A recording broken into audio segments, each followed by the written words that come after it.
Our story is about Jin Park, an ordinary gamer aged 25 with an office job and tabletop games, and manhwa appreciation. He's reading the Chronicles of the Flame Prince, clearly at the good part where the antagonist, Lord Bale, raises the hero's home. Jin always believed Lord Bale was one of the coolest villains because every villain is always cornered in these stories. All of a sudden, there is a light in the face of which Jin finds himself transferred to the screen. He wakes up from this unfamiliar place he looks around only to just be transported to the world of manhwa that he was once reading. He became a character of Chronicles of the Flame Prince, but he wakes up with a start, because despite being in another world, he is not the powerful hero or the wise and powerful sorcerer. He is the villain's sidekick, and a villain at that. And to make matters worse, he is known to be the character who always fails, a traitor, and a backstabber. A small text screen appears before him. Welcome, Player 1. The episode is titled Survival Mode Activated. As Jin struggles to understand what his new life looks like, he remembers all the things he read about this story. His character Elion is depicted as extremely frail apprentice who also has a quite shameful death after his treachery against Lord Bale. Hearing both the guide and crewmates' fates, Jin decides that fate must be altered. Living in the world of powerful mages, warriors, and mercenaries will be hard for a weak apprentice. But there's one advantage. Jin has meta-knowledge. He is aware where all the powerful treasure from the setting of the show, magical incantations, and able allies are concealed. Let's not forget, this man knows each and every twist and turn in the book. His first plan? Gaining Lord Bale's trust. If he wants to survive, he has to learn magic and remain around the powerful. Therefore, Jin aims at demonstrating himself to Bale as a loyal man by gladly undertaking risky operations. Several lessons of practical intelligence could be learned from the episode. Therefore, Jin pretty effectively manages to demonstrate his survival skills during several incidents. He eschews the situations in which his character was designed to turn out to be weak, defeating those who wish him harm and discovering various mysterious magical objects. His wit wins over Lord Bale, and the boy finds himself being given a position of a trusted assistant right out of an apprenticeship.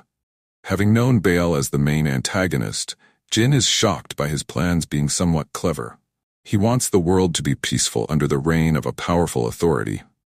However, Jin also starts to find some signs of humanity in Bale, most of all the compassion that he subjects his soldiers to. As long as they follow him and stay utterly violent, Jin feels conflicted.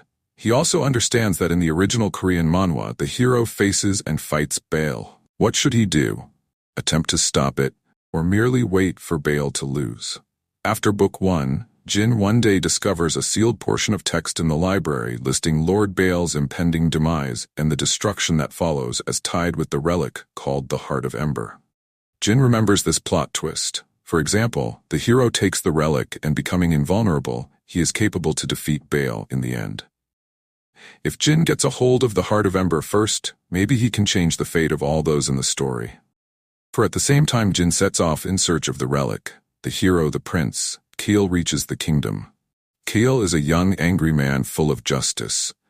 Or as any stereotypical shonen manhwa protagonist who wants to fight against Lord Bale as the representative of evil, Jin realizes that Kale's way will take him to confront Bale and start the war soon.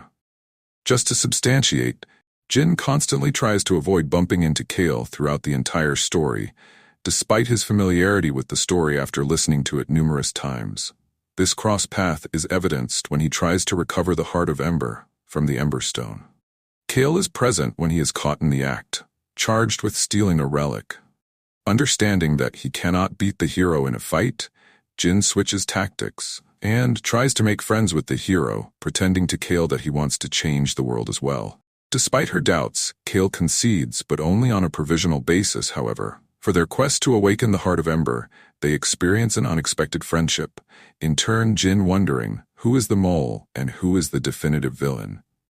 During the journey, Jin listens to Kale's honorable intent of avenging, while Kale gets an idea about the sufferings of people oppressed by Bale. The two start seeing shades of gray in a world that seemed black and white. Finally, with the Heart of Ember activated, Kale heads toward Bale's fortress, and Jin faces a choice: quit on his new friend or his master. If he assists Kale to get out of this world, he gets a chance to live. If he assists Bale to alter the destiny of that story, he gets the ultimate chance of dominating the kingdom.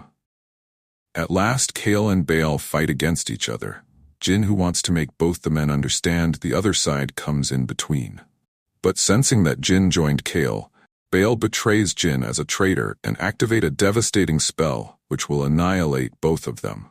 Desperate, Jin utilizes the Heart of Ember, putting together his energy with Bale's and Kale's, and as a result, the three of them see each other's memories as well as their intentions. It is the first time that Bale and Kale seem to comprehend each other's suffering, observing how the pain molded them.